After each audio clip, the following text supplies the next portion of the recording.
People's Guide to the Cthulhu Mythos is brought to you by FoundItemClothing.com. Check out their Cthulhu slippers and cool cult film t-shirts. Edited and produced by D.B. Spitzer. Featuring Sara and D.B. Spitzer. Music by Kevin MacLeod. PGTTCM is part of the Dark Myths Network. Check out all the cool podcasts that we like at darkmyths.org. Subscribe where you subscribe, like where you like, rate where you rate. We recommend podbean.com and Apple Podcasts as well. Find PGTTCM on social media at PGTTCM and on YouTube at People's Guide to the Cthulhu Mythos. If you want to donate, go to the Patreon button on pgttcm.podbean.com or paypal.me/pgttcm. All donations receive an on-air congratulations. Shop at pgttcm.threadless.com or pgttcm.com at the shop. PGTTCM is an exploration of the Cthulhu mythos, weird fiction, the Gothic literary tradition, classic sci-fi, fantasy, and horror. Thank you. On with the show. Section 6 of Tales of the Uneasy by Violet Hunt. This read by Lisa Reichert. The Prayer, Part 1. 1. It is but giving over of a game that must be lost. Philister. Come, Mrs. Arne. Come, my dear. You must not give way like this. You can't stand it. You really can't. Let Miss Kate take you away. Now do, urged the nurse with her most motherly of intonations. Yes, Alice, Mrs. Joyce is right. Come away. Do come away. You are only making yourself ill. It is all over. You can do nothing. Oh, oh, do come away, implored Mrs. Arne's sister, shivering with excitement and nervousness.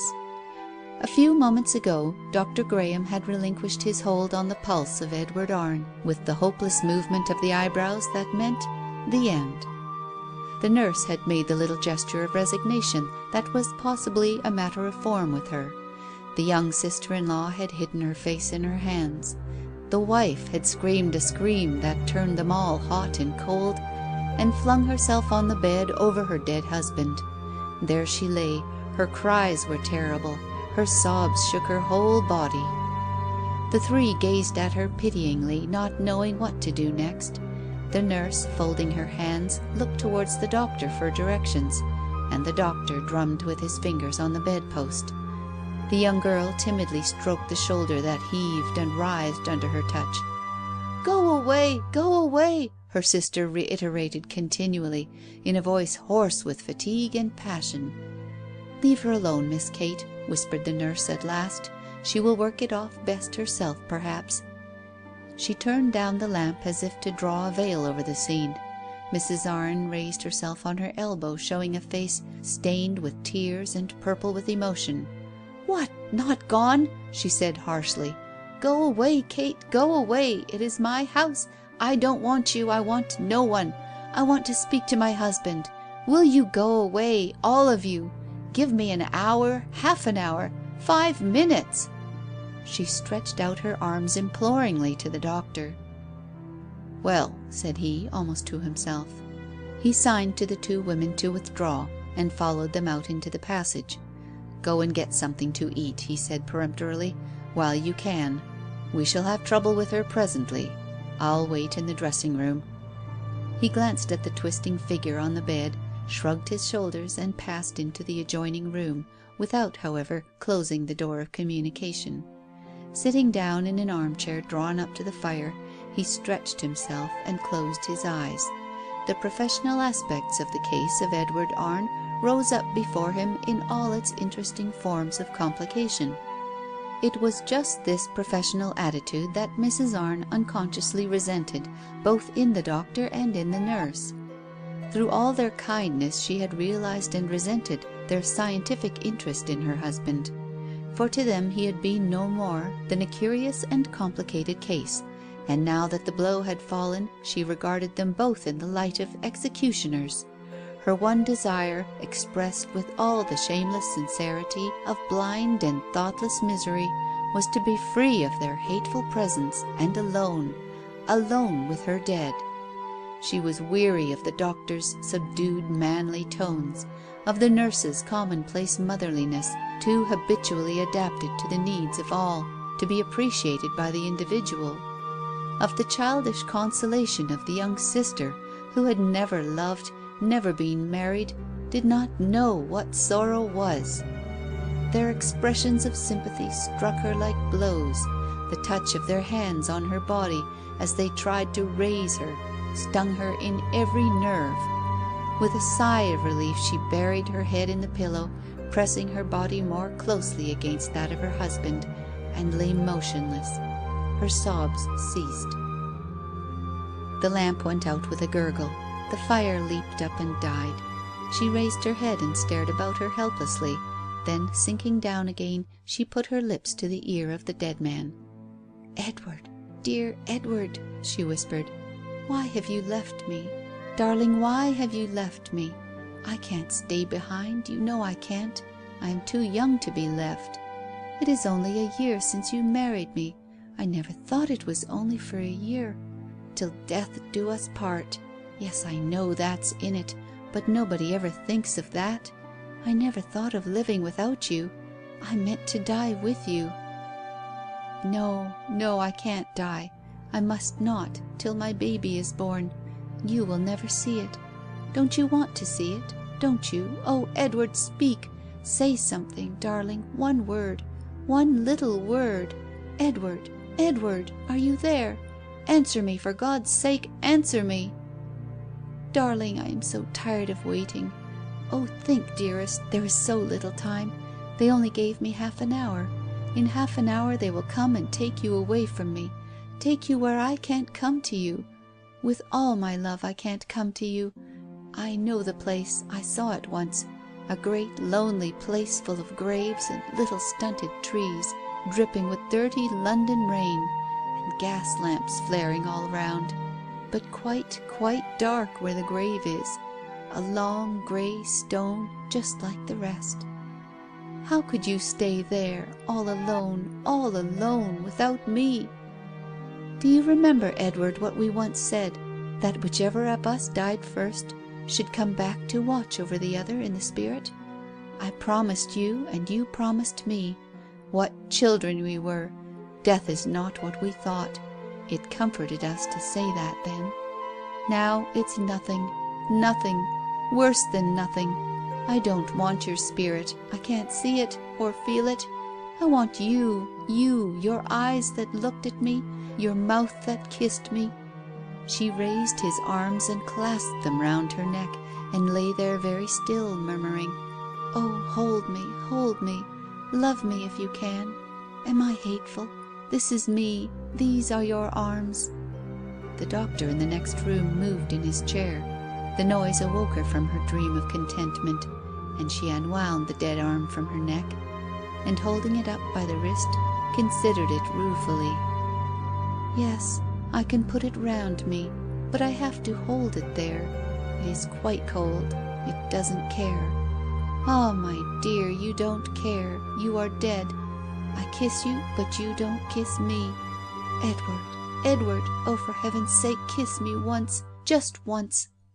No, that won't do. That's not enough. That's nothing, worse than nothing.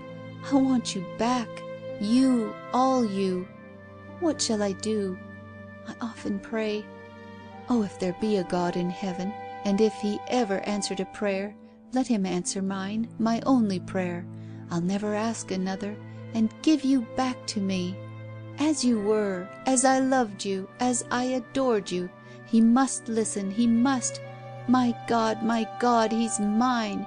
He's my husband, he's my lover. Give him back to me. Left alone for half an hour or more with the corpse? It's not right. The muttered expression of the nurse's revolted sense of professional decency came from the head of the staircase, where she had been waiting for the last few minutes. The doctor joined her. "Hush, Mrs. Joyce. I'll go into her now." The The door creaked on its hinges as he gently pushed it open and went in. "What's that? What's that?" screamed Mrs. Arne. "Doctor! Doctor! Don't touch me! Either I am dead or he is alive." "Do you want to kill yourself, Mrs. Arne?" said Dr. Graham with calculated sternness, coming forward. "Come away." "Not dead, not dead," she murmured. "He is dead, I assure you. Dead and cold an hour ago. Feel." He took hold of her as she lay face downwards, and in so doing he touched the dead man's cheek. It was not cold. Instinctively his finger sought a pulse. "Stop! Wait!" he cried in his intense excitement. "My dear Mrs. Arne, control yourself." But Mrs. Arne had fainted and fallen heavily off the bed on the other side. Her sister, hastily summoned, attended to her, while the man they had all given over for dead was, with faint gasps and sighs and reluctant moans, pulled, as it were, hustled and dragged back over the threshold of life. 2. "Why do you always wear black, Alice?" asked Esther Graham. "You are not in mourning that I know of." She was Dr. Graham's only daughter and Mrs. Arne's only friend. She sat with Mrs. Arne in the dreary drawing-room of the house in Chelsea. She had come to tea. She was the only person who ever did come to tea there. She was brusque, kind and blunt, and had a talent for making inappropriate remarks. 6 years ago Mrs. Arne had been a widow for an hour. Her husband had succumbed to an apparently mortal illness, and for the space of an hour had lain dead.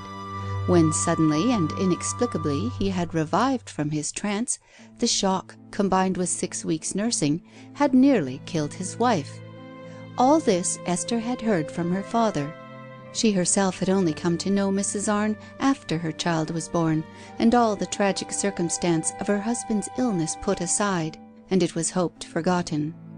And when her idle question received no answer from the pale, absent woman who sat opposite, with listless, lacklustre eyes fixed on the green and blue flames dancing in the fire, she hoped it had passed unnoticed. She waited for 5 minutes for Mrs. Arne to resume the conversation. Then her natural impatience got the better of her. "Do say something, Alice," she implored. "Esther, I beg your pardon," said Mrs. Arne. "I was thinking." "What were you thinking of?" "I don't know." "No, of course you don't. People who sit and stare into the fire never do think, really. They are only brooding and making themselves ill, and that is what you are doing. You mope, you take no interest in anything, and never go out. I am sure you have not been out of doors to-day?" "No. Yes. I believe not. It is so cold." "You are sure to feel the cold if you sit in the house all day, and sure to get ill. Just look at yourself." Mrs. Arne rose and looked at herself in the Italian mirror over the chimney-piece.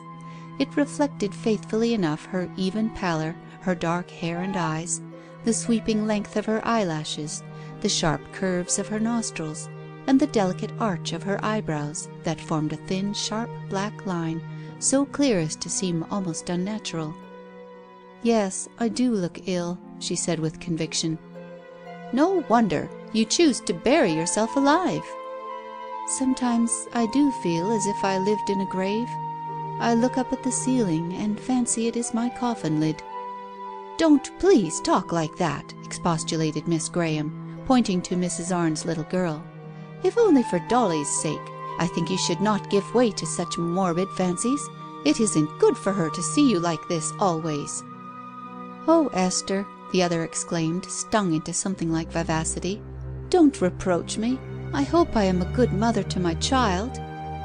"Yes, dear, you are a model mother, and model wife too. Father says the way you look after your husband is something wonderful. But don't you think for your own sake you might try to be a little gayer? You encourage these moods, don't you? What is it? Is it the house?" She glanced around, at the high ceiling, at the heavy damask portieres, the tall cabinets of china, the dim oak panelling. It reminded her of a neglected museum. Her eye travelled into the farthest corners where the faint filmy dusk was already gathering, lit only by the bewildering cross lights of the glass panels of cabinet doors, to the tall narrow windows, then back again to the woman in her morning dress cowering by the fire. She said sharply, "You should go out more." "I do not like to leave my husband." "Oh, I know that he is delicate and all that, but still, does he never permit you to leave? Does he never go out by himself?" "Not often." "And you have no pets. It is very odd of you. I simply can't imagine a house without animals." "We did have a dog once," answered Mrs. Arne plaintively, "but it howled, so we had to give it away. It would not go near Edward. But please don't imagine that I am dull. I have my child." She laid her hand on the flaxen head at her knee. Miss Graham rose, frowning. "Ah, you are too bad," she exclaimed. "You are like a widow exactly, with one child, stroking its orphan head and saying, 'Poor fatherless darling.'" Voices were heard outside. Miss Graham stopped talking quite suddenly and sought her veil and gloves on the mantelpiece. "You need not go, Esther," said Mrs. Arne. "It is only my husband." "Oh, but it's getting late," said the other, crumpling up her gloves in her muff and shuffling her feet nervously. "Come," said her hostess with a bitter smile, "put your gloves on properly if you must go, but it is quite early still." "Please don't go, Miss Graham," put in the child.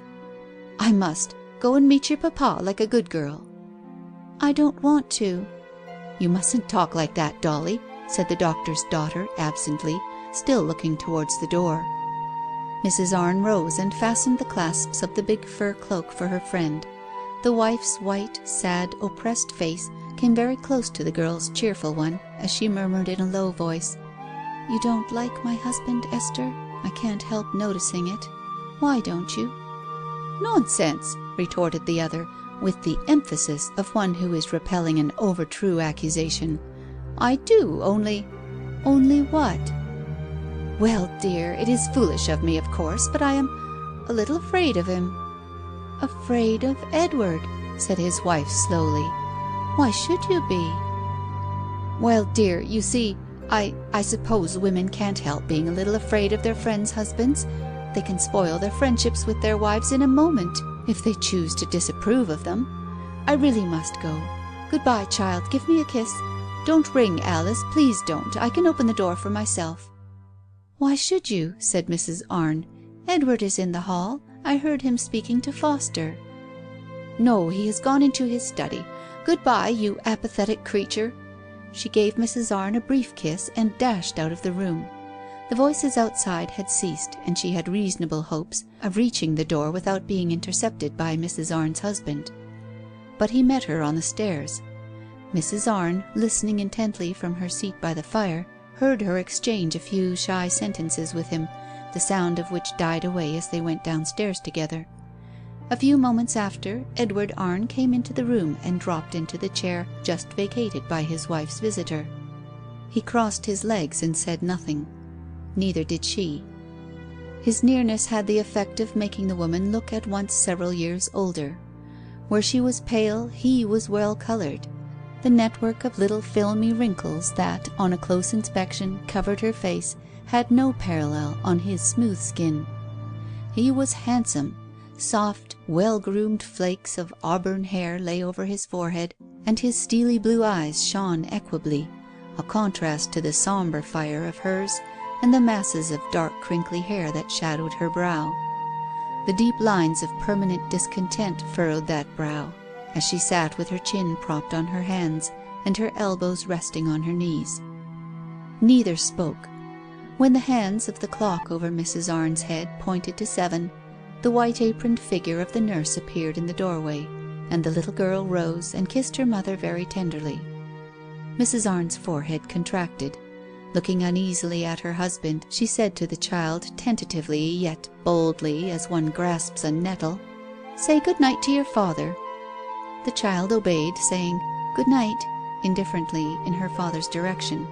"Kiss him." "No, please, please not." Her mother looked down on her curiously, sadly. "You are a naughty, spoilt child," she said, but without conviction. "Excuse her, Edward." He did not seem to have heard. "Well, if you don't care," said his wife bitterly, Come, child." She caught the little girl by the hand and left the room. At the door she half turned and looked fixedly at her husband. It was a strange, ambiguous gaze. In it passion and dislike were strangely combined. Then she shivered and closed the door softly after her. The man in the armchair sat with no perceptible change of attitude, his unspeculative eyes fixed on the fire, his hands clasped idly in front of him. The pose was obviously habitual.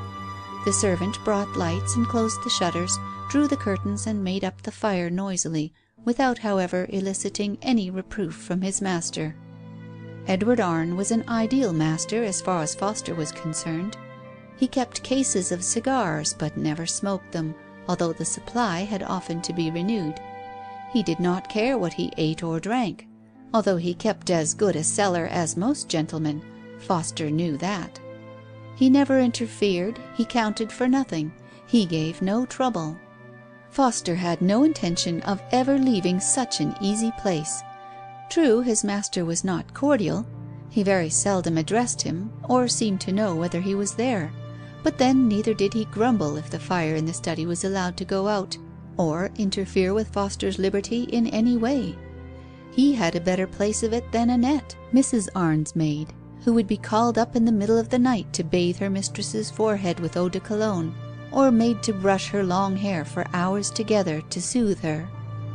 Naturally enough, Foster and Annette compared notes as to their respective situations, and drew unflattering parallels between this capricious wife and model husband. 3. Miss Graham was not a demonstrative woman. On her return home she somewhat startled her father as he sat by his study table, deeply interested in his diagnosis book, by the sudden violence of her embrace. "Why this excitement?" he asked, smiling and turning around. He was a young-looking man for his age. His thin, wiry figure and clear colour belied the evidence of his hair, tinged with grey, and the tired wrinkles that gave value to the acuteness and brilliancy of the eyes they surrounded. "I don't know," she replied, "only you are so nice and alive somehow. I always feel like this when I come back from seeing the Arnes." "Then don't go to see the Arnes." "I'm so fond of her, father, and she will never come here to me, as you know, or else nothing would induce me to enter her tomb of a house and talk to that walking funeral of a husband of hers. I managed to get away today without having to shake hands with him. I always try to avoid it. But, father, I do wish you would go and see Alice." "Is she ill?" "Well, not exactly ill, I suppose, but her eyes make me quite uncomfortable, and she says such odd things. I don't know if it is you or the clergyman she wants, but she is all wrong somehow. She never goes out except to church. She never pays a call, or has anyone to call on her. Nobody ever asks the Arnes to dinner, and I'm sure I don't blame them. The sight of that man at one's table would spoil any party, and they never entertain. She's always alone. Day after day I go in and find her sitting over the fire with that same brooding expression. I shouldn't be surprised in the least if she were to go mad some day. Father, what is it? What is the tragedy of the house? There is one, I am convinced. And yet, though I have been the intimate friend of that woman for years, I know no more about her than the man in the street." "She keeps her skeleton safe in the cupboard," said Dr. Graham. "I respect her for that. And please don't talk nonsense about tragedies. Alice Arne is only morbid, the malady of the age, and she is a very religious woman." "I wonder if she complains of her odious husband to Mr. Bligh. She is always going to his services." "Odious?" "Yes, odious." Miss Graham shuddered. "I cannot stand him. I cannot bear the touch of his cold, froggy hands, and the sight of his fishy eyes. That inane smile of his simply makes me shrivel up. Father, honestly, do you like him yourself?" "My dear, I hardly know him. It is his wife I have known ever since she was a child, and I a boy at college. Her father was my tutor. I never knew her husband till 6 years ago, when she called me in to attend him in a very serious illness. I suppose she never speaks of it. No, a very odd affair. For the life of me I cannot tell how he managed to recover. You needn't tell people, for it affects my reputation. But I didn't save him. Indeed, I have never been able to account for it.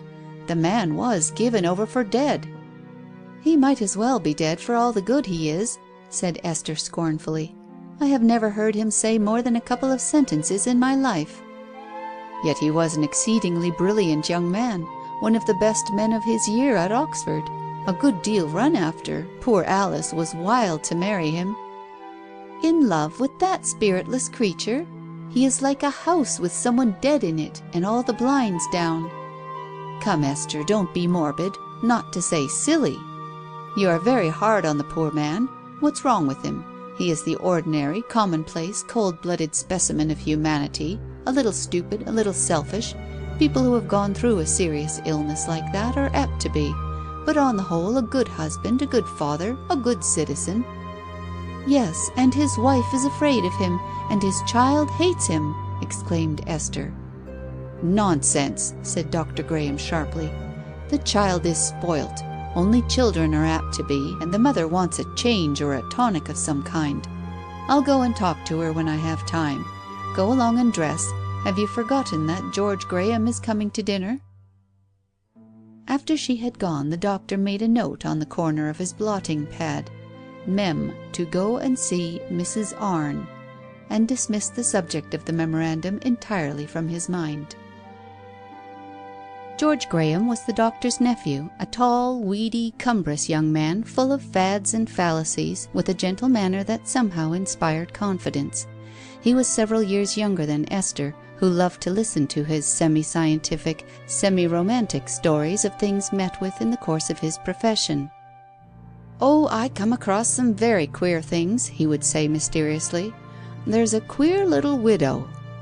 "Tell me about your little widow," asked Esther that day after dinner, when her father having gone back to his study, she and her cousin sat together as usual. He laughed. "You like to hear of my professional experiences? Well, she certainly interested me," he said thoughtfully. "She is an odd psychological study in her way. I wish I could come across her again." "Where did you come across her? And what is her name?" "I don't know her name. I don't want to. She's not a personage to me, only a case. I hardly know her face even.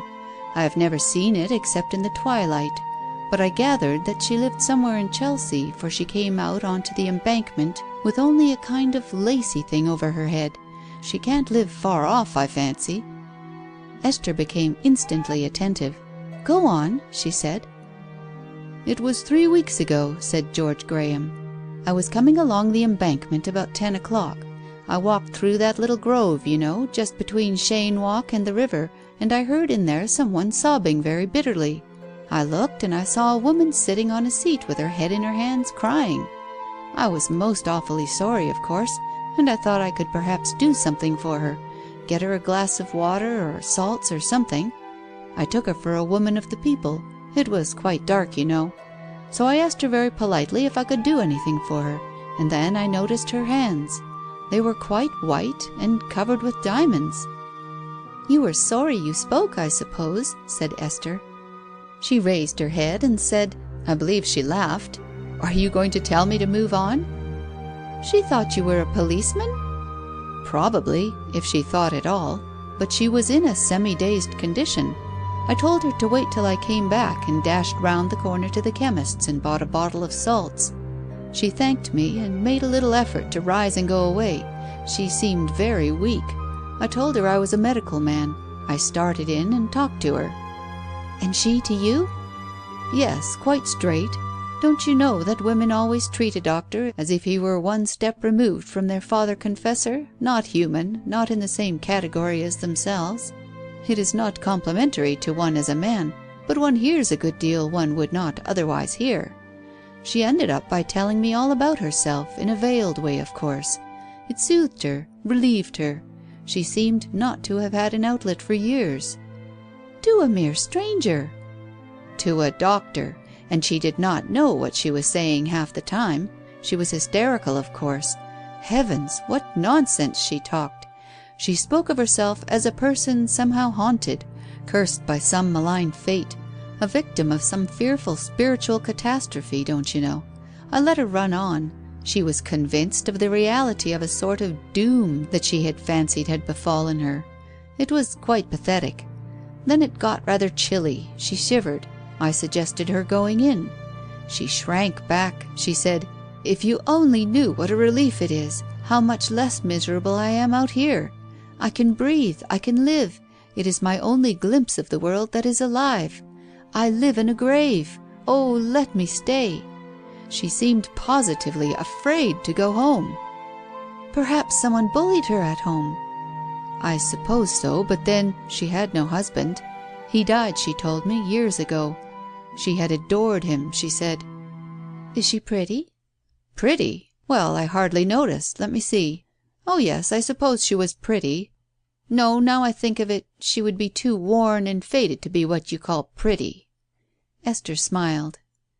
Well, we sat there together for quite an hour. Then the clock of Chelsea Church struck 11 and she got up and said "Good-bye," holding out her hand quite naturally, as if our meeting and conversation had been nothing out of the common.